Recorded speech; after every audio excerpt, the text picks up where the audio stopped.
கடந்த நாட்களிலே ஆண்டவருடைய சமூகத்திலே நான் ஜெபத்திலே தரித்திருந்த போது ஆண்டவர் என்னுடைய இருதயத்திலே ஒரு வார்த்தையை கர்த்தர் தந்தார். நீங்கள் உபாகமம் 29ஆம் அதிகாரத்திலே 29வது வசனத்தை சீக்கிரமாக போ 29வது வசனத்தை வாசிக்க போகிறோம். உபாகமம் 29ஆம் அதிகாரத்தினுடைய 29வது வசனத்தை எல்லாரும் சேர்ந்து வாசிக்க போகிறோம்.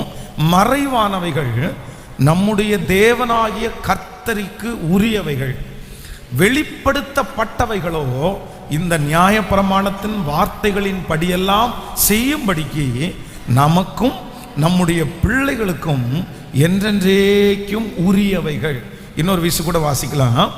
மறைவானவைகள் நம்முடைய தேவனாகிய கர்த்தருக்கு உரியவைகள், வெளிப்படுத்தப்பட்டவைகளோ இந்த நியாயப்பிரமாணத்தின் வார்த்தைகளின் படியெல்லாம் செய்யும்படிக்கு நமக்கும் நம்முடைய பிள்ளைகளுக்கும் என்றென்றைக்கும் உரியவைகள். ஆமென். கர்த்தருடைய பிள்ளைகளே, இந்த இடத்துல ஒரு ரொம்ப அழகான ஒரு வார்த்தை சொல்லப்பட்டிருக்கிறது.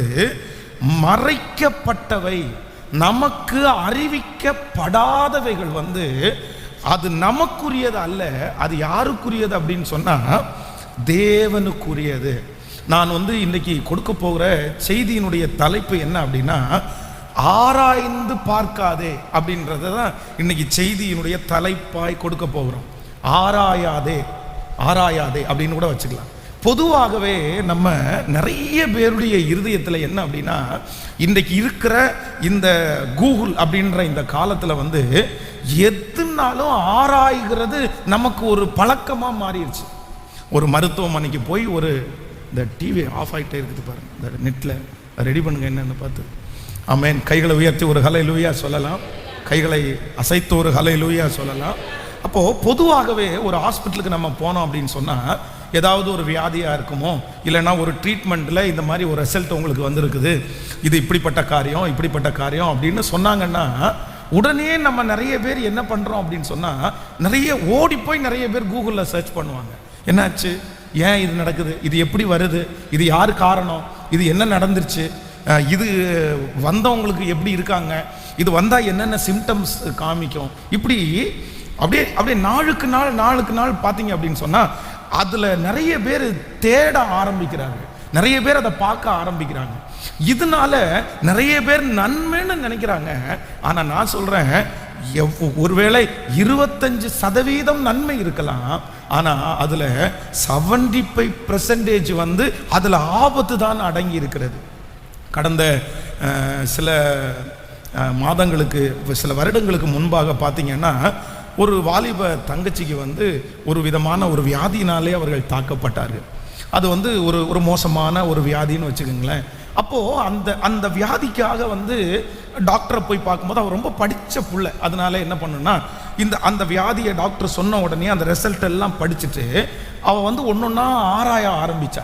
சரி, என்னவா இருக்கும் இந்த வியாதி வந்தால் என்ன பண்ணும். அப்போ தொடர்ந்து அந்த பாப்பாவை தெரியும், ஒவ்வொரு டைமும் ஒவ்வொரு வாரமும் எனக்கு நீ அடுத்து அப்படி தான் ஆகும், எனக்கு நீ அடுத்து அப்படி தான் ஆகும். அவங்க பார்த்தீங்கன்னா சொல்லிகிட்டே இருப்பாங்க, அவளுக்கு அதே மாதிரியே நடக்கும் பாருங்களேன். கடைசியில் அந்த தங்கச்சி கடைசியில் மரித்து போனார்கள். இந்த பலவீனம் எனக்கு மரணம் தான், எனக்கு அது தெரிஞ்சிருச்சு, இதில் நிறைய பேர் மரித்து போயிருக்காங்க அப்படின்னு அந்த பாப்பா சொல்கிறாங்க. அப்போது ஒன்று நினைத்து கொள்ளுங்கள், இன்றைக்கு இருக்கிற நிறைய ஆண்டவருடைய பிள்ளைகள் பாதிக்கப்படுவது, கஷ்டப்படுவது எதனால அப்படின்னு சொன்னால், ஓவரா ஒரு காரியத்தை நீங்கள் ஆராய்வீர்களே ஆனால், திரும்ப திரும்ப ஆராய்ந்து பார்ப்பீர்களே ஆனால், நான் நம்புகிறேன் உங்களால் நிச்சயமாய் சமாதானமாய் வாழவே முடியாது. சமாதானமாய் வாழவே முடியாது. ஒரு காரியத்தை திரும்ப திரும்ப என்ன பண்ணிடக்கூடாதுன்னா, அது இப்படி ஆயிருமோ அப்படி ஆயிருமோன்னு நீங்கள் ரொம்ப நோண்டி பாத்திர முடியாது. நீங்கள் ரொம்ப கவனமாக இருக்க வேண்டும். எங்களுடைய பாஸ்டர் அம்மாவுடைய ஒரு சொந்தக்காரர், இன்றைக்கும் அவர்கள் ஜீவனோடு இருக்கிறார்கள், சென்னையில் இருக்கிறாரு. அவருக்கு சின்ன வயசுலேருந்தே பார்த்தீங்க அப்படின்னு சொன்னால், இந்த ஃபோட்டோகிராஃப் பண்ணுறாங்க பாருங்களேன், இந்த ஃபோட்டோ மேலே அவருக்கு பயங்கரமான ஒரு பிரியம். அவர் ஒரு கேமரா அப்போவே வாங்கிட்டாரு. எங்கெல்லாம் ஃபோட்டோ, அவருக்கு கூட ஒரு 5-6 பேர், அவர் ஒரு பைத்தியம், ஃபோட்டோ பைத்தியம், எங்கே போனாலும் ஃபோட்டோ எடுப்பார். அப்போ வந்து ஒரு சென்னையிலே குறிப்பிட்ட ஒரு கல்லறை தோட்டத்துக்கு பக்கத்தில் இரவு நேரத்தில் வந்து ஆவிகள் நடமாட்டம் இருக்குது அப்படின்னு ஒரு நியூஸ் வருது. ஆவிகள் நடமாடி கொண்டிருக்குது அப்படின்னு நியூஸ் வருது. உடனே இவர் என்ன சொல்ற அப்படின்னு சொன்னா, இல்ல நான் வந்து கண்டிப்பா கேமராவில் அந்த ஆவிகளை நான் போட்டோ எடுக்கணும் அப்படின்னு நினைச்சு ஒரு 4-5 பசங்களை கூப்பிட்டுட்டு அவர் போறாரு. போய் ஒரு குறிப்பிட்ட இடத்துல போன உடனே அந்த பசங்க எல்லாம் என்ன சொல்றாங்க, இல்ல நாங்க வரல, எங்களுக்கு என்னமோ பயமா இருக்குது, இரவாயிருச்சு, இருட்டில் நாங்கள் வரமாட்டோம்னு சொன்னா, இந்த ஒரே ஒரு மனுஷன் தனியா கேமரா எடுத்துட்டு அந்த கல்லறை தோட்டத்துக்குள்ள 12 மணிக்கு அந்த மனுஷன் போறான். அந்த அந்த நடமாடுதுன்ற இடத்துல ஒரு 2-3 மணி நேரம் தாண்டி திரும்பி வர்றாரு. திரும்பி வந்தவர் வந்து ஒண்ணுமே பேசல, அந்த கேமராவில் ஒன்றும் பதிவாகல, இவன் வாயை திறந்து எதுவுமே பேசல, என்ன நடந்துச்சு என்ன பண்றது எதுவுமே தெரியல. அவங்க ஒரு தேவனுடைய, அவங்க வந்து ரட்சிக்கப்பட்ட குடும்பம், அதனால நிறைய திருச்சபைகளுக்கு கூட்டிட்டு போனாங்க. எந்த திருச்சபையிலையுமே அவன் எந்த வார்த்தையுமே ஒண்ணுமே பேசல. கடைசியில் ஒரு பாஸ்டர் வந்து பல நாட்கள் உபவாசம் இருந்து அந்த மகனுக்காக ஜெபம் பண்ணும்போது ஒன்னொன்னா அது பேச ஆரம்பிக்குது. நீ எதுக்கு வந்த, ஏன் அந்த இடத்துல வரணும், எதுக்கு? அப்போ வந்து இவனை அறிக்கை செய்ய வச்சு மாற்றி அதற்கு பிறகு அவர் ரெடியாகி இன்றைக்கு கர்த்தருடைய கிருபையினால பார்த்தீங்க அப்படின்னா அவர் சுகமாய் திரும்பவும் அந்த பழைய நிலைமைக்கு வந்துட்டார். அப்போ ஆண்டவருடைய பிள்ளைகள் ரொம்ப கவனமா இருக்க வேண்டியது என்னன்னா, சில காரியங்களை கர்த்தர் நமக்கு தெரியாம வச்சிருக்கிறாரு, அறியாம வச்சிருக்கிறாரு. அதை போய் ஆண்டவருடைய பிள்ளைகள் வந்து ஆராய்ஞ்சு இல்ல இதுல என்ன இருக்குமோ, இதுல என்ன நடக்குமோ அப்படின்னு திரும்ப திரும்ப திரும்ப நீங்கள் ஆராய்ந்து பார்ப்பீர்களே, ஆனால் நான் நம்புறேன் நீங்க நிறைய பேர் மிக அதிகமாய் கஷ்டப்படுவீர்கள். இன்னைக்கு நிறைய பேர் மன அளவிலையும் உடல் அளவிலையும் பாதிக்கப்பட்டிருக்கிறதற்கு என்ன காரணம் அப்படின்னு சொன்னா, ஆராய வேண்டாத விஷயங்களை, தெரிஞ்சுக்க வேண்டாத விஷயங்களை, அதுக்குள்ள ஒரு பெரிய கியூரியாசிட்டி இருக்குல்ல, அதை தெரிஞ்சுக்கணும்னு ஆசைப்படுகிறதுனால நிறைய பேர் துன்பத்திற்குள்ளாளா இருக்கிறார்கள். இன்றைக்கு ஆண்டவருடைய சமூகத்தில் எல்லாரும் ஜெபிக்க வேண்டியது என்னன்னா, ஆண்டவரே எனக்கு ஒரு கிருபை தாரும், எனக்கு அல்லாதவைகளை நான் ஒரு நாள் என்ன பண்ண வேண்டாம்னா ஆராய வேண்டாம். ஆமேன்னு சொல்லுங்க.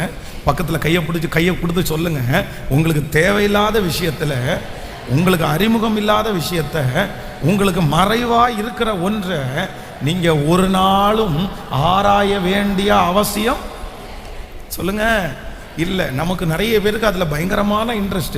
பக்கத்து வீட்டில் என்ன நடந்துச்சு, நேற்றுக்கு நைட்டு சண்டை போட்டாங்களா இல்லையா, ஏன் கன்னம் வீங்கி இருக்குது, எப்படி இந்த நகம் இங்கே பட்டுருச்சு, எப்படி கால் உடஞ்சிருச்சு, ஏன் சோகமாக இருக்கிற, இல்லையே உனக்கு சாரி அப்படி இருக்கிற மாதிரி இல்லையே, என்னமோ ஒரு மாதிரி பேசுறியே.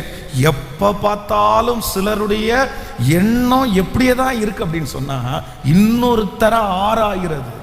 அவங்களுக்கு என்ன சம்பளமாக இருக்கும், அவங்களுக்கு மாதம் என்ன வருமானமாக இருக்கும், அப்போ அவங்க என்ன யூஸ் பண்ணிட்டு இருக்காங்க, இது எல்லாத்தையும் தெரிஞ்சுக்கிறதுக்கு பொதுவாக உலகத்தில் பிறந்த மனிதர்களுக்கு அந்த எண்ணம் இருக்கலாம்.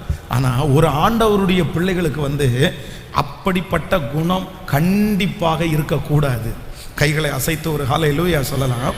இன்னைக்கு ஒரு 3 காரியங்களை உங்களோடு சொல்லி உங்களுக்காக ஜெபிக்க போறேன். அப்படின்னா ஒரு ஆண்டவருடைய பிள்ளை ஆராயவே கூடாத ஒரு 3 காரியத்தை நான் வந்து இன்னைக்கு பேச போறேன். இல்லை எத்தனை பேர் சந்தோஷமா இருக்கிறீங்க? கைகளை அசைத்து ஒரு ஹல்லேலூயா சொல்லுங்க பார்க்கலாம். எல்லாம் ஆமேன், சந்தோஷமா இருக்கிறீங்களா? இது ரொம்ப முக்கியமான செய்தி. ஒருவேளை இன்னைக்கு இருக்கிற சூழ்நிலையில் உங்களுக்கு ஒருவேளை முக்கியமாக தெரியாட்டா கூட கண்டிப்பாக இந்த செய்தி வந்து உங்களுக்கு ரொம்ப யூஸ்ஃபுல்லாக இருக்கும்னு நான் நம்புகிறேன். இதில் ஒரு தேவனுடைய பிள்ளைகள் கண்டிப்பாக மாறி இருக்க வேண்டும். வாசிக்கலாம். முதலாவதாக ஒரு வசனத்தை நம்ம வாசிக்கலாம். எடுத்துக்கொள்ளுங்கள். ஸ்தோத்திரம். 2 ராஜாக்கள் 14ஆம் அதிகாரத்தை எடுத்துக்கொள்ளலாம். 2 ராஜாக்கள் 14ஆம் அதிகாரத்திலே 1வது வசனத்தையும் எடுத்துக்கொள்ளலாம். 14ஆம் அதிகாரம் முதல்ல 1வது வசனத்தை வாசிக்கலாம். அதுக்கப்புறம் 29வது வசனம், அதுக்கப்புறம் 30வது வசனத்தை வாசிக்க போறோம். 1வது வசனம், இஸ்ரவேலின் ராஜாவாகிய யோவாகாசின் குமாரன் யோவாசனுடைய 2ஆம் வருஷத்திலே யூதாவின் ராஜாவாகிய யோவாசின் குமாரன் அமஸ்தியா ராஜாவானான். நீங்கள் அப்படியே நீங்கள் 14ஆம் 2 சாமுவேல் 14ஆம் அதிகாரம் 29வது வசனத்தை 30வது வசனத்தை வாசிக்க போறோம். 29 29-30 எரேபயாம் இஸ்ரவேலிலே ராஜாவாகிய தன் பிதாக்களோடே நித்திரை அடைந்தவன் அவன் குமாரனாகிய சகரியா அவன் ஸ்தானத்திலே ராஜாவானான். நீங்கள் யோவான் எழுதின சுவிசேஷம் 13ஆம் அதிகாரத்தை கூட எடுத்துக்கொள்ளுங்கள். யோவான் எழுதின சுவிசேஷம் 13ஆம் அதிகாரத்திலே 21வது வசனத்தை வாசிக்கலாமா? 13ஆம் அதிகாரம் 29வது வசனத்தை வாசிக்கலாம். யூதாஸ் பணப்பையை வைத்து கொண்டிருந்தபடினால் அவன் போய் பண்டிகைக்கு தேவையானவளை கொள்ளும் படிக்காவது தரித்திரருக்கு ஏதாகிலும் கொடுக்கும் படிக்காவது இயேசு அவனோடே சொல்லி இருப்பார் என்று சிலர் நினைத்தார்கள். நல்லா கவனிங்க, இந்த இடத்துல யூதாஸ் காரியத்தை காணோம். அப்போ அவங்களுடைய சீடர்கள் எல்லாம் தேடி பார்க்குறாங்க. அப்போ ஒவ்வொருத்தருமா என்ன யோசிக்கிறாங்க அப்படின்னா, இவன் நம்மகிட்ட சொல்லாமலே போயிருக்கான், இவன் எங்கே போயிருப்பான், வீட்டுக்கு போகிறதுக்கு வாய்ப்பு இல்லை, சாப்பிட்றதுக்கு போகிறதுக்கு வாய்ப்பு இல்லை அப்படின்னு ஒவ்வொன்றா அவங்க கெஸ்ட் பண்ணிட்டு கடைசியில் என்ன சொல்கிறாங்க அப்படின்னா, பணப்பை அவனுடைய கையிலே இருக்கிறதுனால அவன் ஏதாவது ஏழைகளுக்கு ஏதாவது கொடுக்கறதற்காக ஆண்டவர் சொல்லியிருப்பாரு, அதனால அவன் வெளியே போயிருப்பான் அப்படின்ற ஒரு முடிவுக்கு வந்துட்டாங்க. எல்லாரும் நல்லா கவனிங்க, இந்த வசனத்தை கவனிங்க. பணப்பை அவனுடைய கையிலே இருப்பதினால் அப்படின்னு சொன்னா, ஆண்டவராகிய இயேசு கிறிஸ்து இந்த உலகத்திலே ஊழியம் செய்த போது ஒரு மிகப்பெரிய பொறுப்பான அந்த பண பொறுப்பு இருக்கு பாருங்களேன், அதை யாருடைய கையில ஆண்டவர் கொடுத்திருந்தாருன்னா யூதாஸ் காரியத்தினுடைய கையில கொடுத்திருந்தாரு. இது நல்ல பொறுப்பு அல்ல, ரொம்ப டேஞ்சரான பொறுப்பு. இந்த பணத்தை இதெல்லாம் மெயின்டைன் பண்றாங்க பாருங்களேன், இது ரொம்ப ஒரு கஷ்டமான பொறுப்பு. நான் நம்புகிறேன் கடைசி நாட்களிலே பணத்தின் மேல ரொம்ப ஆசை விழுந்து போகிறதற்கு கூட இது ஒரு காரணமா இருந்திருக்கலாம். ஆனா இந்த பண பொறுப்பு அவனுடைய கையிலே கொடுக்கப்பட்ட உடனே நான் நம்புறேன் ராஜாங்கத்தினுடைய ஆண்டவருடைய ஊழியத்தினுடைய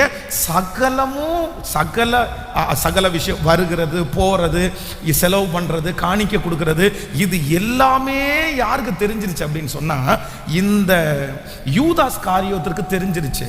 அப்போ நான் என்ன சொல்ல வர்றேன்னா, நம்பர் 1, முதலாவதாக நம்முடைய வாழ்க்கையிலே ஆராயக்கூடாத ஒன்று என்ன அப்படின்னா, ராஜாங்கத்தை குறித்து ஆராயக்கூடாது. எதை ஆராயக்கூடாதாமா? பக்கத்தில் கையை பிடிச்சி சொல்லுங்க. ராஜாங்கத்தை குறித்து ஆராயக்கூடாது அப்படின்னு சொன்னா, நிறுவனத்தை குறித்து, தலைமைத்துவத்தை குறித்து ஒரு தேவனுடைய பிள்ளை ஒரு நாளும் ஆராயக்கூடாது. நம்ம நீங்கள் வேலை போகிறவங்க கை தூக்குங்க பார்க்கலாமே. வேலை போகிறவங்க கை தூக்குங்க. நிறைய ஓகே, மோஸ்ட்லி 90% பேர் என்ன தான் அப்படின்னா, 90% பேர் இங்கே இருக்கிறவங்க என்ன பண்ணியிருக்காங்க அப்படின்னா, இல்லை நிறைய பேர் என்ன பண்ணுறாங்க அப்படின்னா, வேலைக்கு போகிறவங்க தான் நிறைய பேர் இருக்காங்க. நிறைய பேர் வேலைக்கு போகிறீங்க. இப்போ வேலைக்கு போகிற ஒவ்வொருத்தரும் கவனமாய் கவனிங்கள். உங்களுடைய எஜமானன், உங்களுடைய ஓனர், இல்லை என்றால் உங்களுடைய கம்பெனி, உங்களுடைய நிர்வாகம், அதை பற்றி, ராஜாங்கத்தை பற்றி தெரிஞ்சுக்கணும்னு நீங்க ஆசைப்படுறீங்களா? ஹலோ, ஆசைப்படுறீங்களா? நிறைய பேர் அமைதியா இருக்கிறீங்களே. நிறைய பேருக்கு ரொம்ப நீங்க வேலை, நம்ம வேலைக்கு போறோம், நம்ம சம்பாதிக்கிறோம், நமக்கு மாதமானால் சம்பளம் நமக்கு கொடுத்துட்றாங்க. ரொம்ப அதிகமாக ஒர்க் பண்ணால் நமக்கு இன்க்ரிமெண்ட் அதிகமாக தந்துடுறாங்க. அதுதான் நம்முடைய வேலை. நான் வேலையை சரியாக செஞ்சுட்டேன், எனக்கு சம்பளம் நீங்கள் கொடுத்துட்டீங்க, இது இது இது ரொம்ப நல்லது, இது உங்களை அநேக நாட்கள் அதில் டிராவல் பண்ண வைக்கும். ஆனால் நிறைய பேர் எதை தெரிஞ்சுக்க ஆசைப்படுவாங்க அப்படின்னு சொன்னால், அங்கே என்ன நடக்குது ராஜாங்கத்தில், மேனேஜர் என்ன பண்ணுறாரு, ஓனர் என்ன பண்ணுறாரு, ஓனருடைய பிள்ளை என்ன பண்ணுறாங்க, ஓனருடைய மனைவி என்ன பண்ணுறாங்க, இது நன்றாய் கவனித்துக் கொள்ளுங்கள். உங்களுடைய வளர்ச்சிக்காக, உங்களுடைய உயர்வுக்காக இவங்க இப்படி எல்லாம் பண்றாங்க. நம்ம ஒரு நாள் இப்படி ஒரு மேனேஜரா மாறணும், ஒரு நாள் இப்படி ஓனராக மாறணும், ஒரு நாள் இப்படி ஒரு ராஜாங்கத்தை நம்ம உண்டு பண்றதற்கு கடவுள் நம்பணும் அப்படின்றதற்காக தெரிஞ்சுக்கிறத நான் சொல்லல. ஆனா இன்னொரு ராஜாங்கத்தினுடைய காரியத்தை டீப்பா தெரியணும்னு நீங்க நினைச்சிட்டீங்க அப்படின்னு சொன்னா, நான் நம்புறேன் அதனாலே உங்களுக்கு ஆசீர்வாதம் அல்ல, அதனாலே உங்களுக்கு கஷ்டம் வந்து. ஆமேன்னு சொல்லுங்க. சிஎஸ்ஐ திருச்சபையிலே வந்து இந்த எலெக்ஷன் ஒரு டைம் நடந்துருச்சு. நம்முடைய இந்த பீட்டர் சர்ச்சில் வந்து ஒரு எலெக்ஷன் நடந்துச்சு. அப்போது இந்த எலெக்ஷன் நடக்கும்போது பார்த்தீங்க அப்படின்னா, ஒருத்தர் வந்து ஒரு நோட்டீஸை என் கையில் கொண்டு வந்து கொடுத்தாரு. அப்போ அந்த நோட்டீஸில் பார்த்தீங்கன்னா அவங்க ஒவ்வொருத்தருடைய பேரையும் போட்டு இவங்க வந்து இந்த எலெக்ஷனில் நிற்கிறாங்க அப்படின்னும் போது அப்போ அவருடைய பேரும் இருந்துச்சு. அப்போது பிரதர் நீங்களும் நிற்கிறீங்களா அப்படின்னு கேட்டேன். ஆமாம். உங்களுடைய நோக்கம் என்ன, நீங்கள் எதுக்காக இந்த மாதிரி இந்த எலெக்ஷனில் நீங்கள் எதுக்காக நிற்கிறீங்க? அப்போ அவர் என்ன சொன்னார்னா, பாஸ்டர் உள்ள என்ன நடக்குதுன்னு தெரிஞ்சுக்க வேண்டாமா? ஹலோ, என்னது? உள்ள என்ன நடக்குதுன்னு தெரிஞ்சுக்க வேண்டாமா? நான் அவர்கிட்ட அடுத்த வார்த்தை கேட்டேன், உள்ள என்ன நடக்குதுன்னு தெரிஞ்சுக்கிட்டு நீங்க என்ன பண்ண போறீங்க? நீங்க அதுக்காக ஜெபம் பண்ண போறீங்களா, இல்லைன்னா குறைவா இருந்தா எக்ஸ்ட்ரா கொடுக்க போறீங்களா, இல்ல நிறைவா இருந்தா புடிங்கிட்டு போறீங்களா? அது ஒன்றும் இல்லை, சும்மா தெரிஞ்சுக்கணும்னு ஒரு ஆசை தான். சும்மா தெரிஞ்சுக்கணும்னு ஒரு ஆசை தான்.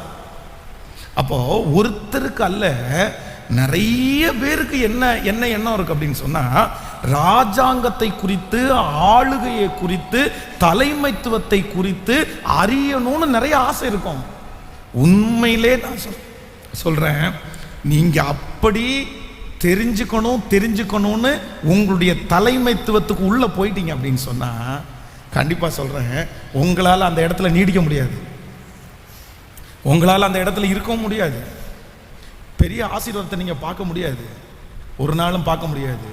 ரொம்ப கவனமா இருக்க வேண்டியது என்ன அப்படின்னா, தலைமைத்துவம் இல்லைன்னா அதிகாரம் இல்லைன்னா ஆளுகை, அதே மாதிரி மேனேஜிங், இதுக்குள்ள ராஜாங்கம், இதுக்குள்ள நான் ஒரு நாள் என்னப்பட வேண்டியதில்லை அப்படின்னா, நான் ஆராய வேண்டிய அவசியம்.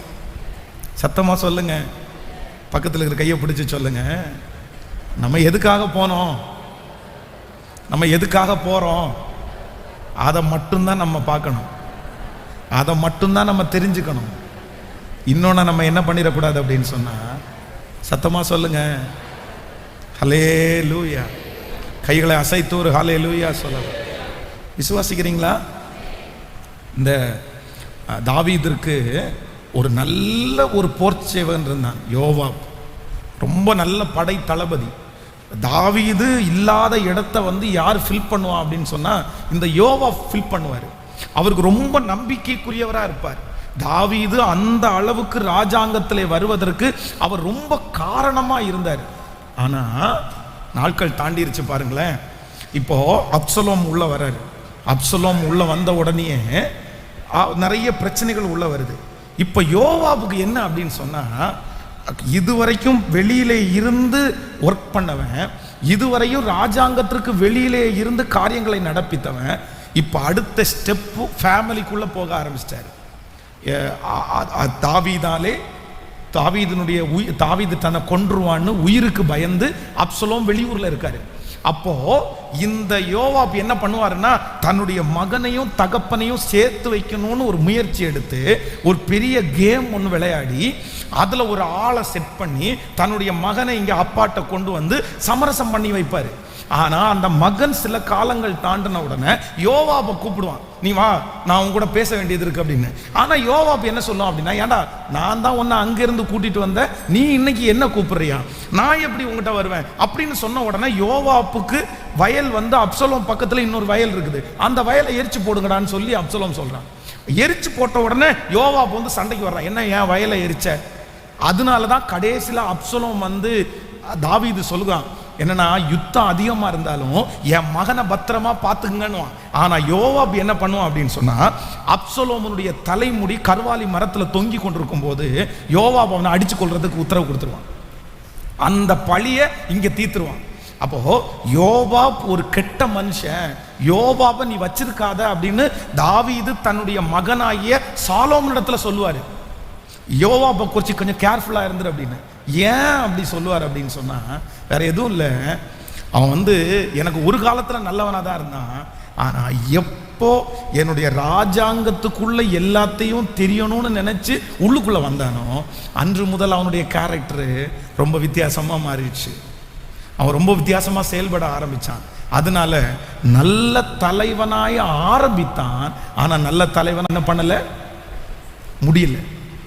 நீங்கள் நல்ல தலைவனாக இருக்கிறீங்களா, நல்ல தலைவியாக இருக்கிறீங்களா? நல்ல தலைவனாய் நல்ல தலைவியாய் நீங்கள் உங்கள் ஓட்டத்தை முடிக்கணும்னா ஒரு நாளும் நீங்கள் என்ன பண்ணிடக்கூடாதுன்னா ரொம்ப கவனமாக இருக்க வேண்டியது. ஆண்டவர் உங்களுக்கு வாக்கு கொடுக்குறாரு, ராஜாங்கத்திற்கு உள்ளே இருக்கிறதை நான் அறிந்து கொள்வதற்கு என்ன பண்ண மாட்டேன்.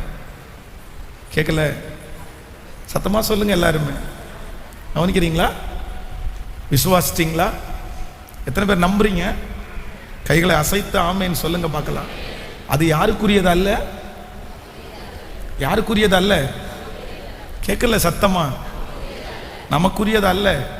அப்படி நம்ம உள்ளே போய் ஆராய்வோமையானால் கண்டிப்பா நான் சொல்றேன், உங்க விசுவாசத்தில் நீங்க இருக்க மாட்டீங்க, உங்களுடைய பலத்தில் நீங்க இருக்க மாட்டீங்க, உங்களுடைய நம்பிக்கை உங்களுக்கு. அதான் ஆண்டவர் சொல்றாரு, சொல்லப்படும் எல்லா வார்த்தைகளையும் நீ கவனியாதே, கவனித்தால் உன் சத்துரு உன்னை நிந்திக்கிறதை நீ நிந்திக்கிறத கேள்விப்பட வேண்டியதா இருக்கும்னு சொல்றாரு. அப்போ நம்ம ரொம்ப கவனமா இருக்க வேண்டியது என்னன்னா, நான் எப்பவுமே ராஜாங்கத்துக்குள்ள நான் உள்ள போக மாட்டேன். ஆமே. ஸோ நம்பர் 2, இரண்டாவதாக ஒரு காரியத்தை நம்ம வாசிக்க போறோம். 1 சாமுவேல் 18ஆம் அதிகாரத்துக்கு வாருங்களேன். இல்லைன்னா 1 சாமுவேல் 19ஆம் அதிகாரத்தில் 19வது வசனத்தை வாசிக்கலாமா? 1 சாமுவேல் 19ஆம் அதிகாரம் 19வது வசனம். தாவீது ராமாவுக்கு அடுத்த நாயோத்திலே இருக்கிறான் என்று சவுலுக்கு அறிவிக்கப்பட்டது. நீங்கள் 1 சாமுவேல் 18வது அதிகாரம் 20வது வசனம், 1 சாமுவேல் 18ஆம் அதிகாரம் 20வது வசனத்தை வாசிக்கலாம். 18ஆம் அதிகாரம் 1 சாமுவேல் 18ஆம் அதிகாரத்தில் 20வது வசனம். சவுலின் குமாரத்தியாகிய மீகாள் தாவீதை நேசித்தாள், அது சவுலுக்கு அறிவிக்கப்பட்ட போது அது அவனுக்கு சந்தோஷமாயிருந்தது. இனி 1 சாமுவேல் 23ஆம் அதிகாரம் 7வது வசனத்தை கூட எடுக்கல. 1 சாமுவேல் 23வது அதிகாரத்திலே 7வது வசனத்தை, தாவீது கோகிலாவுக்கு வந்தான் என்று சவுலுக்கு அறிவிக்கப்பட்ட போது தேவன் அவனை என் கையில் ஒப்பு கொடுத்தார், அவன் கதவுகளும் தாழ்பாளுகளும் உள்ள பட்டணத்துக்குள் பிரவேசித்தான், ஆனால் அடைக்கப்பட்டிருக்கிறான் என்று சவுல் சொல்லி. இன்னும் 1 சாமுவேல் 13ஆம் அதிகாரம் 24வது வசனத்தை வாசிங்களேன். 1 சாமுவேல் 13ஆம் அதிகாரம் 24வது வசனம். 13ஆம் அதிகாரம் 1 சாமுவேல் 21ஆம் அதிகாரம் 19ஆம் அதிகாரம் 21, 28 வாசிக்க போறோம். 1 சாமுவேல் 19, 21, 28. 1 சாமுவேல் 19ஆம் அதிகாரத்தில் 21வது வசனத்தையும் 28வது வசனத்தையும். இது சவுலுக்கு அறிவிக்கப்பட்ட போது அவன் வேறே சேவகரை அனுப்பினான், அவர்களும் தீர்க்க தரிசனம் சொன்னார்கள். 3ஆம் தரமும் சவுல் சேவகரை அனுப்பினார், அவர்களும் தீர்க்க தரிசனம் சொன்னார்கள். நீங்கள் 28வது வசனத்தை வாசிக்கலாம். 19, 28.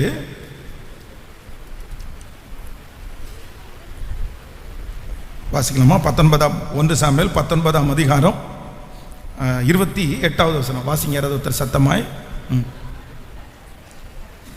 தானும் தன் வஸ்திரங்களை கழட்டி போட்டு சாமுவேலுக்கு முன்பாக தீர்க்க தரிசனம் சொல்லி அன்று பகல் முழுவதும் ரா முழுவதும் வஸ்திரம் இல்லாமல் விழுந்து கிடந்தான். ஆகையினால் சவுலும் தீர்க்கதரிசிகளில் ஒருவனே என்பார்கள். நல்லா கவனிங்க, நம்ம கிட்டத்தட்ட இங்க வந்து ஒரு 4-5 வசனம் வாசிச்சோம். இந்த வசனத்தை எல்லாவற்றையும் நீங்க கோர்வை பண்ணி பார்ப்பீர்களே, ஆனால் இந்த சவுல் ராஜா என்ன பண்றாரு அப்படின்னா, நீங்கள் வந்து 19ஆம் அதிகாரம் 19வது வசனத்துல வாசிக்கும் போது தன்னுடைய மகளாகிய மீகாள் தாவீதை நேசிக்கிறாள் என்று கேள்விப்பட்ட உடனே அவனுக்கு என்னவா இருந்துச்சாமாமா? ரொம்ப சந்தோஷமா இருந்துச்சு. அதற்கு பிறகு அவன் வந்து ராமாவில் இருக்கிறான், இந்த இடத்துல இருக்கிறான், இந்த இடத்துல இருக்கிறான், ஒவ்வொரு இடத்துல இருக்கிறான் என்று கேள்விப்படும் போது சவுல் ராஜா தன்னுடைய ஆட்களை கூட்டிட்டு போய் தாவீதை சந்திப்பதற்காய் கடந்து போனான். நல்லா கவனிங்க, சவுல் கொன்றது 1000, தாவீது கொன்றது 10000 என்று முறையாய் பாடினார்களோ அன்று சவுல் தாவீதின் மேல ஒரு காய்மகாரமான ஒரு பார்வை பார்க்க ஆரம்பிச்சு, அவன் மேல ஒரு பெரிய பொறாமை விருப்பம் அவனுக்கு வந்துருச்சு. இப்போ தன்னுடைய வாழ்க்கையிலே இருக்கிற மிகப்பெரிய எதிரி யார் அப்படின்னா தாவீது. இந்த தாவீதை என்ன பண்ணுனா சவுல் அப்படின்னா, அவன் எங்கெல்லாம் போறானோ அங்கெல்லாம் சவுல் ஆள் செட் பண்ணியிருந்தான். தாவீது அங்க வரானா, தாவீது அங்க வரானா, அந்த ஊர்ல இருக்கானா, இங்க மறைஞ்சிருக்கானா, யார் அவனை பார்த்து இந்த ஊர்ல இருக்கிறான் அப்படின்னு சொன்னாலும் உடனே ஆட்களை கூட்டிட்டு சவுல் அங்க போயிடுவார். தாவீதை பார்க்கறதுக்கு, தாவீதை பிடிக்கிறதுக்காக போவார். நல்லா கவனிச்சுக்குங்க. நம்பர் 2, இரண்டாவதாக ஒரு தேவனுடைய பிள்ளை எதை ஆராயக்கூடாதுன்னா எதிரிய ஆராயக்கூடாதுன்னு. பக்கத்தில் இருக்கிற கையை பிடிச்சி சொல்லுங்க, நல்லா சொல்லுங்க எல்லாருமே, யாரை ஆராயக்கூடாது? ஆனா நமக்கு நிறைய பேருக்கு இருக்கிற பெரிய பழக்கமே என்னதான், கேட்கல எங்கடா இருக்கான், அவன் எங்க போனா, எங்க வந்தான். நம்ம நிறைய பேருடைய யாராவது ஒரு எதிரி நமக்கு விரோதமாய் எழும்பி விட்டாலே நம்முடைய எண்ணம், நம்முடைய சிந்தை எல்லாமே அவர்கள் பக்கமா திரும்பிடுது. அவங்கள நோட் பண்றோம், அவங்கள விசாரிக்கிறோம், அவங்கள கண்காணிக்கிறோம், அவங்க எப்படி இருக்கிறாங்க, என்ன பண்றாங்க, எதை போறாங்க, என்ன பேசுறாங்க, எல்லாத்தையும் யாரை அவங்க சந்திக்கிறாங்க, எல்லாத்தையும் நம்ம கவனிச்சுட்டே இருப்போமே. ஆனால் நான் நம்புறேன் சவுல் தன்னுடைய ராஜ்ய பாரத்தை அவன் முழுவதுமாய் ராஜ்ய பாரத்தை கவனிக்காம யாரை கவனிச்சான் அப்படின்னு சொன்னா, தன்னுடைய எதிரிய ஆராய்கிறதுலேயே அவனுடைய நேரம் முழுக்க முழுக்க முழுக்க போயிடுச்சு. ஆமேன்னு சொல்லுங்கள், கைகளை அசைத்து ஒரு ஹல்லேலூயா சொல்லுங்க. நீங்க ஒரு ஹோட்டல் வச்சிருக்கிறீங்க, ஆப்போசிட்ல ஒருத்தர் ஹோட்டல் வச்சுட்டாரு. இப்போ அந்த ஹோட்டல் பயங்கரமான ஃபேமஸ் ஆகி நிறைய பேர் அதில் வந்து சாப்பிட வர்றாங்க. நீங்கள் போகலாம், போயிட்டு அங்கே சாப்பாடு எப்படி இருக்குன்னு செக் பண்ணுறது தப்பு இல்லை, இவ்வளோ டேஸ்ட்டாக கொடுக்குறாங்களா அப்படின்னு அவங்களுடைய விஷயங்கள் எல்லாம் கற்றுக்கிறது பெருசு இல்லை. ஆனால் அதே ஹோட்டல்காரர் உங்களுக்கு எதிரியாக மாறிட்டாருன்னு வைங்களேன், அதற்கு பிறகு நீங்கள் அந்த மனுஷன் என்ன பண்ணிட முடியாதுன்னா ஆராயக்கூடாது, ஆராயக்கூடாது. அது ஒரு நாளும் நமக்கு என்ன இல்லை அப்படின்னா வேலையே இல்லை. அப்படி ஒரு சூழ்நிலைக்குள்ள நீங்க போவீர்களே, ஆனால் நான் நம்புறேன் உங்களுடைய நேரங்களும் உங்களுடைய காலங்களும் ரொம்ப வீணாகும், ரொம்ப வீணாகும். எப்பவுமே இதுல ரொம்ப ஜாக்கிரதையா இருக்கணும். நம்முடைய ஓட்டத்தை தடை செய்வதற்கு சத்துரு எடுக்கிற மிகப்பெரிய முயற்சி என்ன அப்படின்னா எதிரியை எப்பவும் பார்த்துட்டே இருக்க வைக்கிறது, நமக்கு விரோதமானவர்களை எப்பொழுதும் பார்த்துட்டே இருக்க வைக்கிறது. நான் என்ன நம்புறேன் அப்படின்னா நம்முடைய சிந்தையிலிருந்து, நம்முடைய எண்ணங்களிலிருந்து அதை முழுக்க முழுக்க எடுத்து போட்டு நம்ம என்ன பண்ணணும் அப்படின்னா எனக்குரியதை நான் செய்ய போகிறேன், எனக்கு முன்னாடி இருக்கிறத நான் செய்ய போகிறேன். இந்த ஆலயத்திலிருந்து, இந்த பலிபீடத்திலிருந்து நான் உங்களை ஆசீர்வதிக்கிறேன். ஆண்டவர் ஒரு பெரிய கிருபை உங்களுக்கு தரணும். உங்களை சுற்றி எத்தனை எதிரிகள் வந்தாலும், எத்தனை எதிரான சக்திகள் உங்களுக்கு இருந்தாலும், இது எல்லாவற்றையும் பார்க்காம உங்களுக்கு முன்பாக இருக்கிற லட்சியத்தை பார்க்கிறதற்கு கர்த்தர் உங்களுக்கு இரக்கத்தை கட்டளையிடுவாராக. எத்தனை பேரை ஆமோதிக்கிறீங்க? கரங்களை அசைத்து ஒரு ஹல்லேலூயா சொல்லுங்க, முழு பலத்தோட ஆமேன்னு சொல்லுங்க பாருங்க. ஸோ நம்பர் 2, எதை நம்ம ஆராயக்கூடாதாமோ, கேட்கல? ஃபர்ஸ்ட் நம்பர் 1, முதலாவதாக யாரை ஆராயக்கூடாது? கேட்கல? ராஜாங்கத்தை ஆராயாதே அப்படின்னா தலைமைத்துவத்தை ஆராயாதே. உங்களுடைய ஹெட்டை நீங்க என்ன பண்ண வேண்டியது இல்லைன்னா ஒன்று நீங்க நல்லா நினைத்து கொள்ளுங்கள், கணக்கு நம்முடைய கணக்கு நம்ம கொடுக்கணும், இன்னொருத்தருடைய கணக்கு கேட்கல, கேட்கல, அது நம்ம கொடுக்க வேண்டியதில்லை. யார் தான் கொடுக்கணும்? அவங்க அவங்களுடைய கணக்கை கர்த்தர் அவங்களுடைய கையில கேட்பாரே தவிர இன்னொருத்தருடைய கையில என்ன பண்ண மாட்டாரு, கேட்க மாட்டார். ஸோ நம்பர் 1 முதலாவது ராஜாங்கத்தை ஆராயாது. நம்பர் 2 இரண்டாவது எதிரியே என்ன பண்ணாதீங்க, கேட்கல, ஆராயக்கூடாது. உங்களுடைய கம்பெனியில் வேலை செய்கிற யாராவது ஒருத்தர் உங்களுக்கு எதிராய் மாறிவிட்டார்கள் அப்படின்னு சொல்லும்போது இவன் போய் மேனேஜர்கிட்ட போட்டு கொடுத்துருவானேன்னு அவன் முன்னாடி கேமராவை செட் பண்ணிடக்கூடாது. ஹலோ, நமக்கு உள்ள ஆஃபீஸுக்கு போனதுலேருந்து திரும்பி வெளியே வர்ற வரைக்கும் நமக்கு என்ன வேலை அப்படின்னு சொன்னால், அவன் டீ குடிக்க போகிறானா, அவன் பாத்ரூம் தான் போயிட்டு வந்தானா, 2 நிமிஷம் தாண்டி வர்றான், அவன் பாத்ரூம் போயிருக்க மாட்டான், அவன் மத்தியானம் சாப்பிட போயிருக்க மாட்டான், அவனுடைய பைக் எங்கே போயிருச்சு, அவனுடைய 2 வீலர் எங்கே போயிடுச்சுன்னு கொஞ்சம் பாருங்க, அவன் எத்தனை மணிக்கு வந்தான்னு பாருங்க, அவன் ஸ்ட்ரைட்டாக வீட்டுக்கு போகிறானா வெளியே எங்கேயாவது போகிறானா பாருங்க. நான் நம்புகிறேன் நமக்கு அதுவா வேலை? ஹலோ, இல்லை அப்படி அவங்க வந்து போய் மேனேஜர்கிட்ட போட்டு கொடுக்குறத உங்கள் காதில் கேட்டோன்னு நீங்கள் என்ன பண்ண போகிறீங்க? கேட்கல, நம்ம ஒன்றும் பண்ண போகிறதில்ல. அவனுடைய புத்தி அது, அவனுடைய எண்ணம் அது, அவனுடைய வாழ்க்கை அது, நம்ம அது ஒன்றும் பண்ண முடியாது. ஆனால் நம்ம என்ன பண்ணணும் அப்படின்னு சொன்னால், எனக்கு முன்பாக இருக்கிறதை தான் நான் பார்ப்பேனே தவிர நான் அதை பற்றி என்ன பண்ண போகிறதில்ல. இது ஆண்டவர் எனக்கு கற்றுக் கொடுத்த பாடம். இதை வந்து ரொம்ப கண்டிப்பாக உங்களுடைய வாழ்க்கையில் இது பயன்படும்னு நான் நம்புகிறேன். விசுவாசிக்கிறீங்களா இல்லையா? மற்றவர்கள் என்ன சொல்லுகிறார்கள் என்கிறதை குறித்து நாம் ஆராய வேண்டிய அவசியம் கேட்கல இல்லை. ஆமேன்னு சொல்லுங்கள். நம்பர் 3 மூன்றாவதாக ஒரு காரியத்தை நம்ம வாசித்து நம்ம முடிக்க போகிறோம். ஒரு வசனத்தை வாசிக்கலாமே. யோவான் எழுதின சுவிசேஷம் 9ஆம் அதிகாரத்தை எடுத்துக்கொள்ளலாம். யோவான் எழுதின சுவிசேஷம் 9ஆம் அதிகாரத்திலேயே 2வது வசனத்தை வாசிக்கலாமா? யோவான் எழுதின சுவிசேஷம் 9ஆம் அதிகாரத்தினுடைய 2வது வசனத்தை வாசிக்கலாம். அப்பொழுது அவனுடைய சீசர்கள் அவரை நோக்கி, ரபி, இவன் குருடனாய் பிறந்தது யார் செய்த பாவம்? இவன் செய்த பாவமோ இவனை பெற்றவர்கள் செய்த பாவமோ என்று கேட்டார்கள். அடுத்த வசனம். இயேசு பிரதியுத்தரமாக, அது அவன் செய்த பாவமும் அல்ல, இவனை பெற்றவர்கள் செய்த பாவமும் அல்ல, தேவனிடத்தில் கிரியைகள் இவனிடத்தில் வெளிப்படும் பொருட்டு இப்படி பிறந்தான். ஆமேன் சொல்லுங்கள். ஆண்டவரும் சீடர்களும் எல்லாரும் ஒரு இடத்துல கூடிட்டு இருக்காங்க. அப்போ ஆண்டவருடைய சீடர்கள் வந்து ஆண்டவரை பார்த்து கேட்குறாங்க, ஆண்டவரே, இவன் குருடனாய் பிறந்தது இவன் செய்த பாவமா, இவன் பெற்றோர் செய்த பாவமா? ஆண்டவர் என்ன பதில் சொல்லியிருக்கணும்? ஆண்டவர் அந்த கேள்வியை வந்து நேசிக்கிறவராக இருந்தா, அந்த கேள்வி அவருக்கு பிடிச்சதா இருந்தா அவர் என்ன சொல்லியிருக்கணும்? ஒன்று பெற்றோர்கள் செய்தது அப்படின்னு சொல்லணும், இல்லை அப்படின்னா இவன் செய்தது அப்படின்னு சொல்லணும். ஆனால் ஆண்டவர் என்ன சொல்றாருன்னா, இவன் செஞ்சதும் இல்லை, இவன் பெற்றோர் செஞ்சதும் இல்லை, தேவனுடைய நாமம் மகிமைக்காக.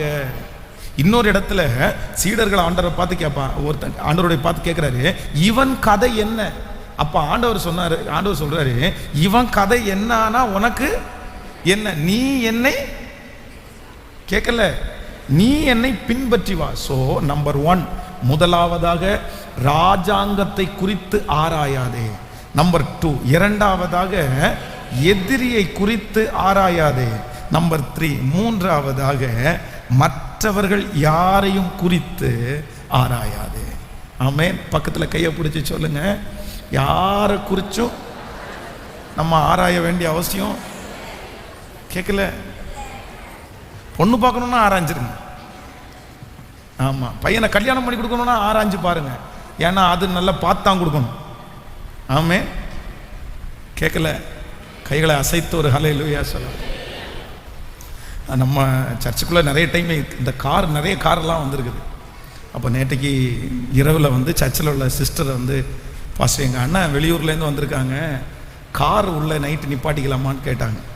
அப்போ நான் சொன்னேன், தாராளமாக நிப்பாட்டிக்கலாம், அது ஒன்றும் பிரச்சனை இல்லை, நைட்டு மட்டும்தானே, நிற்கட்டும் அப்படின்னு சொன்னேன். அப்போ வந்து நான் வந்து ஏதோ கார் நிற்கிது அப்படின்னு நினச்சி பார்த்தா BMW கார், ரொம்ப காஸ்ட்லியான கார். அப்போ வந்து நான் உடனே BMW கார் உள்ளே நிற்கிது அப்படின்னு நினச்ச உடனே எனக்கு உடனே புரிஞ்சிருச்சு, ஓ பிரதருடைய கார் தான், அவங்க வந்திருக்காங்க அப்படின்னு நினச்சிட்டேன் நான். ஆனால் நான் கொஞ்ச நேரம் பார்த்துட்டு இருந்தேன், அந்த BMW கார் நிற்கிது பாருங்களேன், உள்ளே என்றான உடனே நிறைய பேருடைய கண்ணு இது யாருடையதாக இருக்கும். அவங்க பார்த்த பார்வையிலேயே தெரிஞ்சு இது யாருடையதா இருக்கும். நம்ம சர்ச்சுக்கு அப்படி யாரு பிஎம்டபிள்யூல வர்றா? அப்படி உள்ளவங்க யார் இருக்காங்க? வெளியூர்ல இருந்து வர்றாங்களா? அது அப்போ ஆயிரக்கணக்கான ஒரு கற்பனை என்ன பண்ணுதுன்னா அவங்களுக்குள்ள. இது பொதுவாகவே நம்ம எல்லாருக்குள்ளேயும் வர்றதுதான், நான் தவறு என்று சொல்லலை. ஆனா நான் என்ன நம்புறேன் அப்படின்னா, யாருடையதா இருந்தா நமக்கு கேட்கல. யாரோ ஒருத்தர் சர்ச்சுக்கு வந்திருக்கிறாங்க, சந்தோஷம், அவங்க வந்திருக்கலாம் வெளியே, ஓகே ரைட்டு, சந்தோஷம் அப்படின்றது பரவாயில்ல. அதை தெரிஞ்சே ஆகணும். கேட்போமா? அதுக்காக பின்னாடி ஒளிஞ்சு நின்று வெயிட் பண்ணி யார் திறக்கிறா, யார் எடுக்கிறா இப்படின்னு பார்த்தா உங்களுக்கு வேலை இல்லை. ஆராதனை முடிச்சு வீட்டுக்கு போக வேண்டாம், ஆராதனை முடிச்சு வேலைக்கு போக வேண்டாம். ஹலோ ஹலோ, கைகளை அசைத்து யாராவது ஒரு 15 நிமிஷம் பாஸ்டர்கிட்ட பேசிட்டு இருந்தா, ரொம்ப நேரமா பாஸ்டர்கிட்ட பேசிட்டு இருக்காங்க. யார் இது? யாரா இருக்கும்? அதுவும் இவ்வளவு நெருக்கமா பேசிட்டு இருக்காங்க. யாராவது ஒருத்தர் ஒரு அரை மணி நேரம் போன் பேசிட்டு இருந்தாங்கன்னா உடனே நமக்கு பேசிட்டே இருக்கான் இருக்குமோ, அப்படி இருக்குமோ, உடனே ஒரு பெரிய கியூரியாசிட்டி வந்து ஆராய ஆரம்பிச்சிருவாங்க. என்ன எத்தனை ஒண்ணு இல்லை, இப்படி 1000 இருக்குது, 1000 இருக்கு. அப்போ ஒன்று உங்க மனசுல நினைச்சுக்குங்க, உண்மையா வேலை இருக்கிறவங்க இன்னொருத்தரை குறித்து என்ன பண்ண மாட்டாங்க. அப்ப இன்னொருத்தரை குறித்து ஆராயவங்களுக்கு என்ன இல்லைன்னு அர்த்தம்? நீங்களே முடிவு பண்ணி. நான் உங்களை ஒன்றும் திட்டலை, நான் உங்களை ஒன்றும் சொல்லலை. நீங்க வேலை உள்ள ஆட்களா வெட்டி ஆபீசரான்னு இப்போதான் தெரியும் உங்களுக்கு. ஆமா, நிறைய பேர் வெட்டி ஆபீசர் வேலை தான். அவங்களுக்கு இன்னொருத்தரை பற்றி தெரிஞ்சுக்கிறதுக்கு மட்டும்தான். இந்த சர்ச்சில் ஒரு நல்ல சேரீ கட்டிட்டு வர முடியாது போல. சேரீ கட்டிட்டு வந்தோம்னா இது எங்க இருந்து வாங்கினது, இது வாங்கினதா கொடுத்ததா? அட வாங்கினா கொடுத்தா என்ன? இல்லையே, உங்க வசதிக்கு இப்படி எல்லாம் வாங்க முடியாது. ஐயா, ஒரு ரொம்ப வசதி குறைந்த ஒரு அம்மா, அவருக்கு ஒரு மகள். அந்த மகளுக்கு வந்து எங்கள் வீட்டில் தான் வந்து ஒரு பணக்கார ஒரு வீட்டில் இருந்து வந்து ஒரு 15 சுடிதார் பக்கத்தில் வந்துருச்சு. ரொம்ப நல்ல காஸ்ட்லியான நல்ல விலை உயர்ந்த ஒரு இது, கொஞ்ச நாள் தான் போட்டது. அப்போ அவங்க கேட்டாங்க, பாஸ்டர் வந்து தப்பாக நினச்சிக்க மாட்டீங்க அப்படின்னு சொன்னால், இது ரொம்ப காஸ்ட்லியானது, நல்ல பொருள், ஒரு சின்ன கிளி கூட இல்லை, அதனால எங்கள்கிட்ட இருக்குது, நீங்கள் யாருக்காவது கொடுக்க முடியுமான்னு கேட்ட உடனே தாராளமாக கொடுங்க அப்படின்னு சொல்லி நான் வாங்கிட்டு, எனக்கு ரொம்ப தெரிஞ்ச ஒரு பழக்கம் உள்ள ஒரு ஃபேமிலி, ஒரு சிஸ்டர், ஒரு பிள்ளை எல்லாம் இருக்காங்க, அந்த அவங்களுக்கு கணவன் இல்லை. உடனே நான் கொடுத்துட்டேன், இதை நீங்கள் யூஸ் பண்ணுங்கள், ரொம்ப நல்லா இருக்கும்னா அவங்க 2 கை நீட்டி சந்தோஷமாக வாங்கிட்டாங்க. இப்போது அந்த பாப்பா வந்து அந்த அந்த அந்த ட்ரெஸ்ஸை போட்டிருக்குது. பொதுவாகவே அந்த ட்ரெஸ்ஸை போடும்போது சிலருக்கு மதிப்பு தெரியும்ல, இந்த ட்ரெஸ் ரொம்ப காஸ்ட்லியாக இருக்கும்னு. அந்த பிள்ளையினுடைய ட்ரெஸ்ஸை பிடிச்சி பார்த்து, இது எங்கே வாங்கினது, இது உங்கள் அம்மா உனக்கு வாங்கி கொடுக்கறதுக்கு வாய்ப்பே இல்லையே, இது உங்கள் அம்மா வாங்கி தர மாட்டாங்களே, எப்படி நீ கட்டியிருக்கிற, நீ போட்டிருக்கிற, யாராவது கொடுத்தா? அட யார் கொடுத்தா என்ன, வாங்கினா என்ன, அது நமக்கு அவசியம்? புரியுதா? ஹல்லேலூயா. கைகளை அசைத்து ஒரு ஹல்லேலூயா சொல்லலாம். அது நமக்கு வேண்டாம், அது நமக்கு வேண்டாம். அது இனி எந்த இடத்திற்கு போனாலும் ஒரு தேவனுடைய பிள்ளைகள் எதைத்தான் பார்க்கணும் அப்படின்னு சொன்னா, என்னுடையவைகளை நான் பார்க்க எனக்கு பெலன் தான். ஹல்லேலூயா. நம்ம வீடு, நிறைய பேருடைய வீடு, அதான் ஒரு பழமொழி சொல்லுவாங்களே, நம்முடைய அடுப்பில் அதான் கோழி, அது அந்த சவுத்தில் சொல்லுவாங்க, நம்முடைய வீட்டில் வந்து கோழி புரண்டிட்டு இருக்கும்போது இன்னொருத்தனுடைய அடுப்படியை எதுக்கு பார்க்குற அப்படின்னா, ஒரு வீட்டில் வந்து சமையல் ஆக்குறவங்க, அடுப்பு கறியில் சமையல் பண்ணுறவங்களுக்கு 2 நாள் சமையல் பண்ணலைன்னா கோழி வந்து அந்த சாம்பலை வந்து, அது நீங்கள் எந்தெந்த வீட்டில் அடுப்பு வச்சிங்கன்னா, கோழி வீட்டில் வளர்த்தீங்கன்னா சாம்பலை போய் அதுக்கு கலரிட்டு கிடக்கும், அப்படி ஒரு பழமொழி சொல்லுவாங்க. அதனால் நம்ம எப்போவுமே ரொம்ப ஜாக்கிரதையாக இருக்கணும். கைகளை அசைத்து ஒரு ஹல்லேலூயா சொல்லலாம். ஸோ நம்பர் 1, முதலாவது தலைமைத்துவம், ராஜாங்கத்தை குறித்து ஆராயக்கூடாது. நம்பர் 2, ரெண்டாவது எதிரியை குறித்து ஆராயக்கூடாது. நம்பர் 3 சொல்லுங்க பார்க்கலாம். ஆனால் ஆராய வேண்டிய ஒன்று இருக்குது. ஆராய, கர்த்தருடைய புஸ்தகத்தை தேடி வாசியுங்கள், இவைகளில் ஒன்றும் குறையாது, அவைகளில் ஒன்றும் ஜோடி இல்லாதிராது. அவருடைய வாய் இதை சொல்லிட்டு அவருடைய ஆவி அவைகளை சேர்க்கும். நம்ம ஆராய வேண்டியது என்ன அப்படின்னு சொன்னா, தேவ சமூகத்தை, தேவனுடைய பிரசன்னத்தை, தேவனுடைய மகிமையை, அதை ஆராய்ஞ்சிட்டோம்னா நான் நம்புகிறேன் உங்களை கர்த்தர் பல மடங்கு அதிகமாய் ஆசீர்வதிப்பார். கைகளை அசைத்து ஒரு ஹல்லேலூயா. நான் திரும்பி பார்க்க மாட்டேன், நான் மற்றவங்களை பார்க்க மாட்டேன், நான் மற்றதை கவனம் செலுத்த மாட்டேன். நான் எப்பொழுதும் எதன் மேலே ரொம்ப கவனம் செலுத்துவேன்னா என் மேலேயும் என் வாழ்க்கை மேலேயும் ரொம்ப அதிகமாய் கவனம் செலுத்துவேன். கைகளை அசைத்து ஒரு ஹல்லேலூயா சொல்லு. எத்தனை பேர் விசுவாசிக்கிறீர்கள்? ஒவ்வொரு பெரிய பெரிய திருச்சபைக்கும் நான் போகும்போது அந்த திருச்சபைக்கு போய் உட்காந்து ஜெபம் பண்ணும்போது நினச்சிருக்கிறேன், ஆண்டவரே இந்த மாதிரி மகா பெரிய ஒரு திருச்சபையை கட்டி எழுப்புறதற்கு என்னை நம்புங்க ஆண்டவரே, நான் ஜெபம் பண்ணியிருக்கிறேனே தவிர அதுக்குள்ளே போய் என்ன பண்ணதில்லைன்னா ஆராய்ந்ததே இல்லை. எத்தனை பேர் ஆமோதிக்கிறீங்க? கைகளை அசைத்து ஒரு ஹல்லேலூயா சொல். சில கணவன் மனைவி என்னிடத்துல வந்து நிறைய கணவன் மனைவி அவங்களுடைய பிரச்சனைக்கு சொல்கிறதுக்காக வருவாங்க. அப்போது நான் என்ன சொல்லுவேன் அப்படின்னு சொன்னால், எனக்கு ரொம்ப விழாவாரியாக ரொம்ப பெருசாக அப்படியெல்லாம் ஒன்றும் சொல்ல வேண்டாம். நான் என்ன பண்ணணும், உங்களுக்கு நான் என்ன சொல்லணும் அதை சொல்லுங்கள், நான் பண்ணிடுறேன். நான் உங்களுக்காக ஜெபம் பண்ணிடுறேன், உங்களுக்கு ஒரு ஆலோசனை நான் சொல்லிடுறேன். ஆனால் சிலர் இந்த கதை கேட்குறதுக்கு சிலருக்கு இன்ட்ரெஸ்ட் இருக்குது பாருங்களேன், உட்கார வச்சு கதை கேட்குறதுக்கு. அவ்வளோதான், அவங்க வாழ்க்கையில் இருக்கிற மொத்தத்தையும் சொன்னாங்கன்னா கூட சுவாரஸ்யமாக கேட்பாங்க, சுவாரஸ்யமாக கேட்பாங்க, அவ்வளோ இன்ட்ரெஸ்டாக கேட்பாங்க. நான் கேட்குறேன், அப்படி இன்ட்ரெஸ்டாக கேட்குறதுக்கு உங்களுக்கு நிறைய வேலை இருக்குல்ல, அது எப்படி இன்ட்ரெஸ்டாக கேட்க முடிகிறது? ஹல்லேலூயா. ஆண்டவருடைய பிள்ளைங்க இந்த வேலைக்கு என்ன பண்ணக்கூடாது? போகவே கூடாது, போகவே கூடாது. சரி, அவங்க ஃபேமிலி பிரச்சனையை தெரிஞ்சு நான் வரலையே, சத்தமே காணாமே நிறைய பேருக்கு. ஆமாம், என்ன பண்ண போகிறேன் அப்படின்றத இது பண்ணிடக்கூடாது. கைகளை அசைத்து ஒரு ஹல்லேலூயா சொல்லலாம். ஒரு சம்பவத்தை சொல்லி ஜெபித்து நான் முடிக்கிறேன்.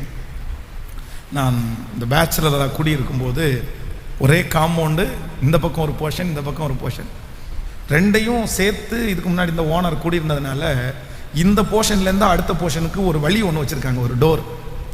அப்போது அந்த டோரில் அந்த பக்கத்தில் ஒரு ஃபேமிலி குடியிருக்காங்க, இந்த பக்கத்தில் நான் பேச்சுலர் குடியிருக்கிறேன். அவங்க என்ன பேசினாலும் எங்கே கேட்கும்? எனக்கு வீட்டில் கேட்கும், அப்படியே பளிச்சுன்னு கேட்கும். அப்போது ஒரு நாள் அவங்கள கூப்பிட்டு சொன்னேன், இந்த மாதிரி நீங்கள் வீட்டில் போடுற சண்டைலாம் எங்கே கேட்குது? நான் கேட்க வேண்டியதாக இருக்குது. ஒன்று பண்ணுங்க, நீங்கள் சண்டை போடாமல் கண்டிப்பாக இருக்க மாட்டீங்கன்னு நான் முடிவெடுத்துட்டேன். நான் இப்போ ஒரு மாதம் குடியிருந்ததில் நீங்கள் கண்டிப்பாக சண்டை போடாமல் இருக்க முடியாது உங்களால். அதனால உங்கள் வீட்டில் இருக்கிற டிவி இருக்குல்ல, அந்த டிவியை கரெக்டாக அந்த வாசலில் வச்சுருங்க. நீங்கள் எப்படிலாம் சண்டை போடுறீங்களோ அப்போ என்ன பண்ணிடுங்க, டிவியை ஆன் பண்ணி விட்டீங்கன்னா எனக்கு என்ன சவுண்டு மட்டும்தான் கேட்கும், டிவி சவுண்டு கேட்கும், உங்கள் சவுண்டு, உங்கள் சண்டை சத்தம் எனக்கு கேட்காது. இந்த ஹெல்ப் மட்டும் பண்ணுங்க அப்படின்னு. அவர் போய் கடையில் புது டிவியே வாங்கிட்டு வந்துட்டார். புது டிவியே வாங்கிட்டு வந்துட்டு அந்த டிவி எப்பவும் ஓடிட்டே இருக்கும், பாட்டு ஓடிட்டே இருக்கும். நைட்டு தூங்குற டைமை தவிர மற்ற டைம் டிவி ஓடிட்டே இருக்கும். ரொம்ப நல்லது பண்ணீங்க பிரதர், ரொம்ப இல்லைன்னா வீட்டே காலி பண்ண வேண்டியது இருக்கும். உண்மையிலே அப்படி நடந்துருச்சு. ஏன் அப்படின்னா அது அருவருப்பாக இருக்கும். அது இன்று என்னடா இப்படி அவங்களுடைய விஷயம்லாம் நம்ம தெரிஞ்சு என்னடா பண்ண போகிறோம், வேண்டாம், கொஞ்சம் ஆஃப் பண்ணி. இப்படிப்பட்ட ஒரு இருதயம் எல்லா ஆண்டவருடைய பிள்ளைகளுக்கும் வேணும். நம்ம நிறைய பேர் என்ன பண்ண தெரியுமா, அந்த கதவை கொஞ்சம் திறந்து வைங்களேன்.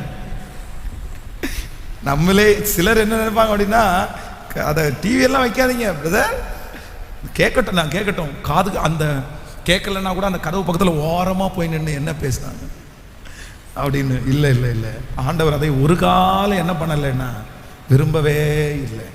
ஆமேன்னு சொல்லுங்கள். கைகளை அசைத்து ஒரு ஹல்லேலூயா சொல்லலாம். உங்களுடைய மனதில் மறக்காமல் இருக்கும்னு நினைக்கிறேன். நம்பர் 1, முதலாவது சொல்லுங்கள், ராஜாங்கம் தலைமைத்துவத்தை என்ன பண்ணாதீங்க. கேட்கல, சத்தமா சொல்லுங்க. தலைமைத்துவம்னா என்ன? தலைமைத்துவம்னா என்ன? நீங்க வேலை செய்யற நிறுவனத்துக்கு பேர் தான் என்னது? தலைமைத்துவம். ஆளுகையில் இருக்காங்க பாருங்களேன். இப்போ ஒரு ஸ்கூல் நடத்துறாங்கன்னா அந்த ஸ்கூல் வந்து தலைமைத்துவம். நீங்க பார்க்குற எல்லா ஹெட் ஆஃபீஸ் வைங்களேன். இப்போ சர்ச் என்னது? ஒரு ஹெட், ஒரு தலைமைத்துவம். ஆனா தெரிஞ்சுக்கிறதுக்கு ஆசை நிறைய பேருக்கு இருக்கும். ஆனா தலைமைத்துவத்தை என்ன பண்ணாதீங்க. கேட்கல, ஆராய்ஞ்சா உங்களுக்கு என்ன கிடைக்கும்? என்ன ஒண்ணுமா? வெறும் உங்களுடைய சமாதானம் தான் போகும், உங்களுடைய விசுவாசம் போயிடும். தான் பைபிள் காலேஜில் பாஸ்டர் அம்மா பிடிஹெச் படித்து முடித்த உடனே ஒரு பாஸ்டர் வந்து எழுப்பி நின்று, உங்கள் ஒவ்வொருத்தருடைய வாழ்க்கையிலையும் இன்னி நெக்ஸ்ட்டு பைபிள் காலேஜ் படித்து முடிச்சிட்டிங்க, நீங்கள் என்ன பண்ண போகிறீங்கன்னு எந்திரிச்சுன்னு சொல்லுங்கன்னு நாங்களாமா. ஒவ்வொருத்தரும் நான் பாஸ்டர் ஆக போகிறேன், நான் பாஸ்டர் கல்யாணம் பண்ண போகிறேன்லாம் சொன்னாங்களாமா. பாஸ்டர் அம்மா மட்டும் எழுமின்னுட்டு எங்கள் அப்பா என்ன சர்க்குலர் காலேஜுக்கு படிக்க வைக்கல, நான் கேட்டதுக்கு அப்புறம் கூட படிக்க வைக்காம விட்டார். ஆனால் எனக்கு காலேஜ் டிகிரி படிக்கிறதுக்கு நிறைய ஆசை, என் பேருக்கு பின்னாடி நிறைய டிகிரி போடணும்னு எனக்கு ஆசையாக இருக்குது. அதனால உலக படிப்பு தான் படிக்கல, அதனால இந்த பைபிளை பற்றி ஃபுல்லாக படித்து என் பேரை விட பெரிய டிகிரி வாங்கணும் அப்படின்னு சொல்லிட்டு உட்காந்துட்டாலாம். எல்லாரும் உடனே பயங்கரமாக கை தட்டுனாங்களாமா. சே, என்ன ஒரு படிப்பின் மேலே இன்ட்ரெஸ்ட் அப்படின்னு. கிளாஸ் முடிச்சுட்டு அந்த வாத்தியார் வந்து பாஸ்டர் அவர் வந்து ரூமுக்கு போயிட்டு பியூலாவை மட்டும் உள்ளே கூப்பிடுங்கன்னாராம். இவள் உள்ளே போன உடனே அந்த பாஸ்டர் சொன்னாராம்மா, அம்மா நீ பைபிளை பற்றி நிறைய தெரிஞ்சுக்கணும்னு ஆசைப்படுறது தப்பு இல்லை, உன் பேருக்கு பின்னாடி இத்தனை டிகிரி போடணும்னு நினச்சது தப்பு இல்லை. இன்னைக்கு வரைக்கும் என்னுடைய ஊழியத்தினுடைய எக்ஸ்பீரியன்ஸில் யாரெல்லாம் பைபிளை குறித்து படிப்பின் மேலே படிப்பு படித்து டிகிரி படித்தானோ அவன் அத்தனை பேரும் படித்து முடிச்சுட்டு கடவுள் இல்லைன்னு வெளியே வந்திருக்கிறான். ஹலோ ஹலோ, கடைசியில் எல்லா படிப்பையும் முடிச்சுட்டு அவன் சொன்னது கடவுள் இல்லைன்னு தான் வெளியே வந்திருக்கிறான். குழம்பிட்டான் அவன். அறியப்படாதவைகள் தேவனுக்குரியது, அதனால ஒரு லிமிட்டுக்கு அதிக படிப்பு உடலுக்கு கேட்கல, அதனால ஒரு லிமிட்டாக படி, ஒரு டிகிரி முடிச்சியா இன்னொரு டிகிரி முடிச்சுட்டு ஊழியம் செய்ய பாரு அப்படின்னு சொல்லிட்டு அனுப்பி விட்டாராம். ஆமென், ஹல்லேலூயா. கையா சைத்து ஒரு ஹல்லேலூயா சொல்லலாம்.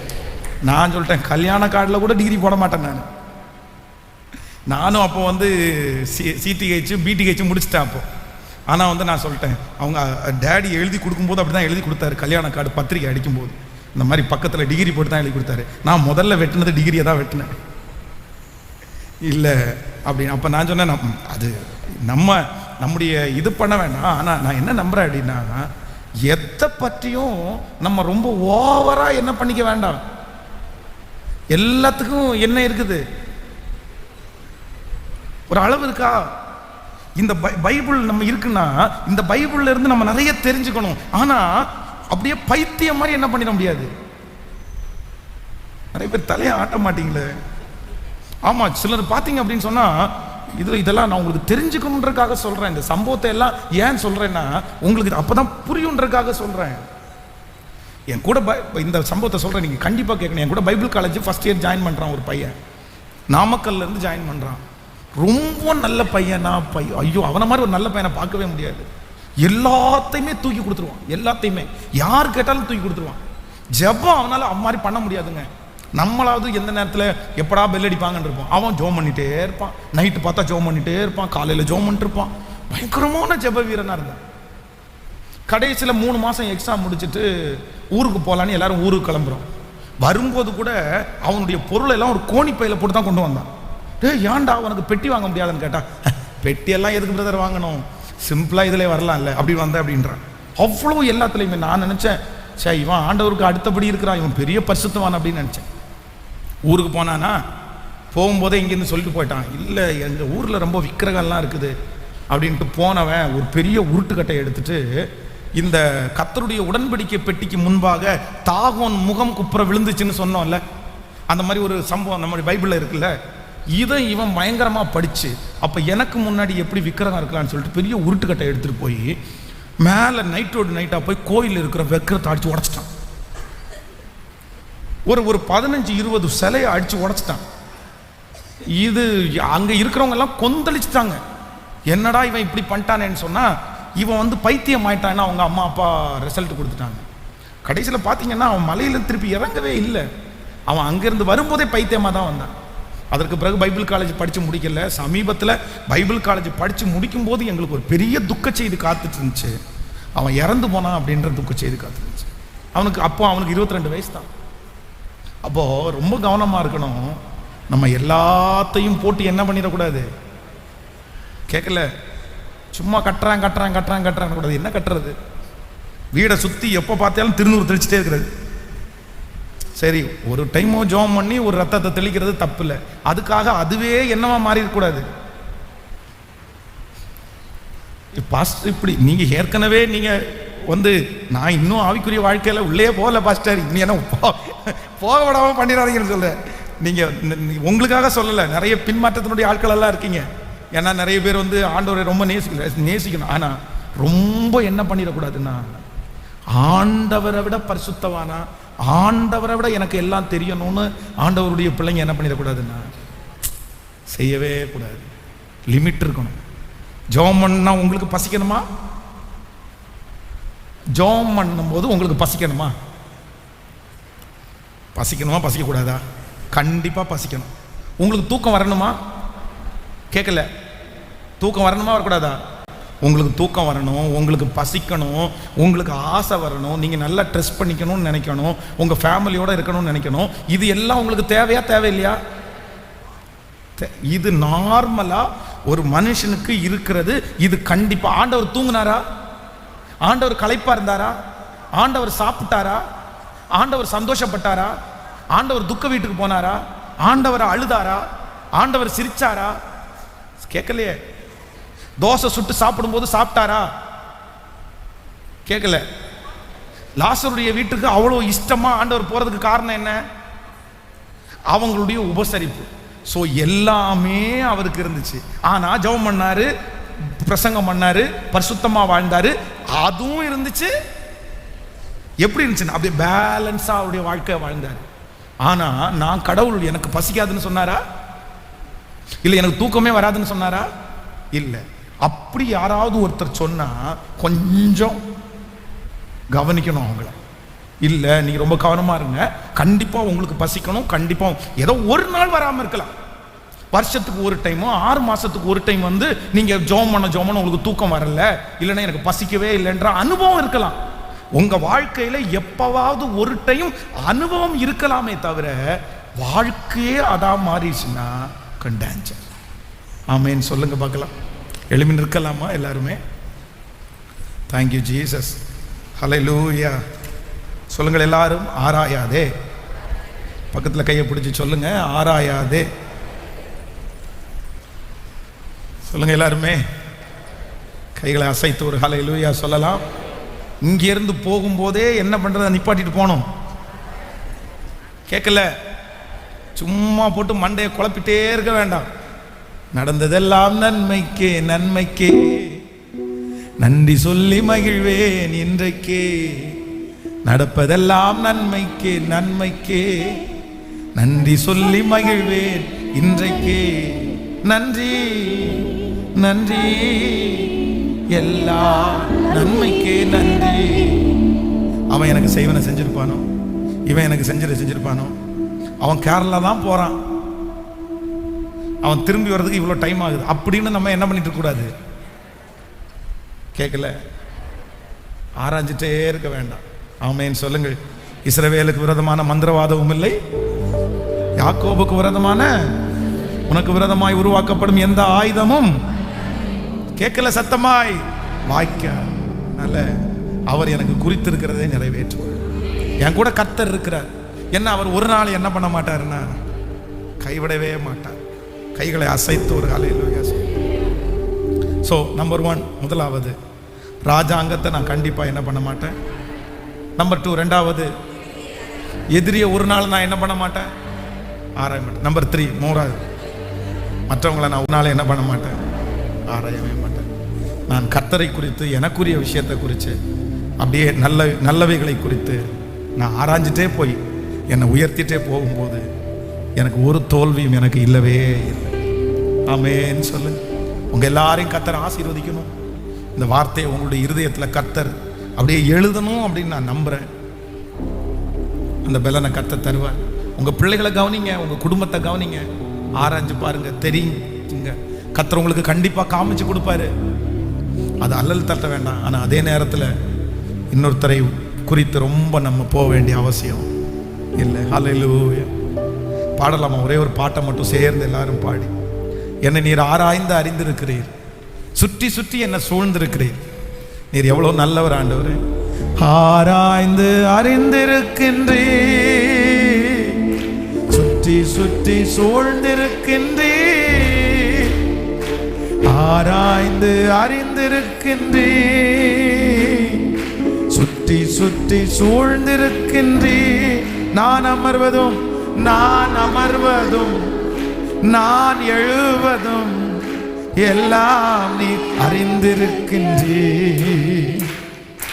நான் அமர்வதும் நான் எழுவதும் எல்லாம் நீ அறிந்திருக்கின்றீ. சொல்லுங்க பார்க்கலாம்.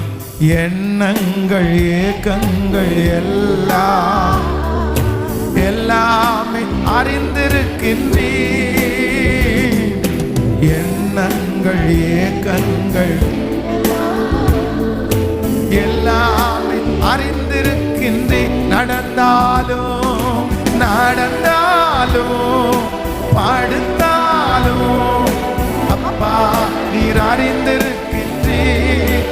ஓ, நடந்தாலும் படுத்தாலும் அப்பா நீர் அறிந்திருக்கின்றே.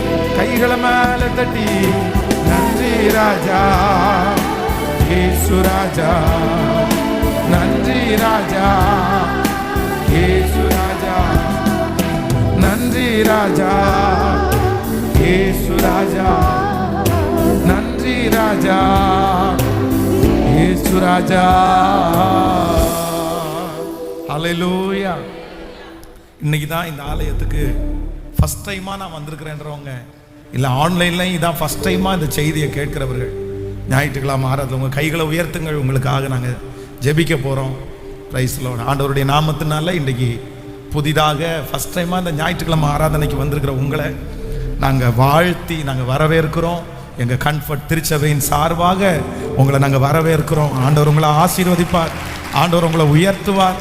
நீங்கள் நெடுநாள் காத்திருக்கிற காரியத்தை கர்த்தர் உங்களுக்கு சீக்கிரமாய் வாய்க்க பண்ணி உங்களுடைய கழுத்தில் இருக்கிற நுகத்தடிகளை முறித்து ஆண்டவர் உங்களை நிமிர்ந்து நடக்க பண்ணுவார்.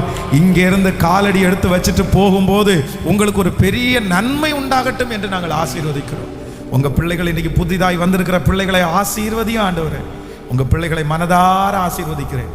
அவர்கள் என்ன நோக்கத்தோடு வந்தார்களோ அந்த நோக்கத்தை கர்த்தர் நிறைவேற்றும். இயேசுவின் மூலம் பிதாவே.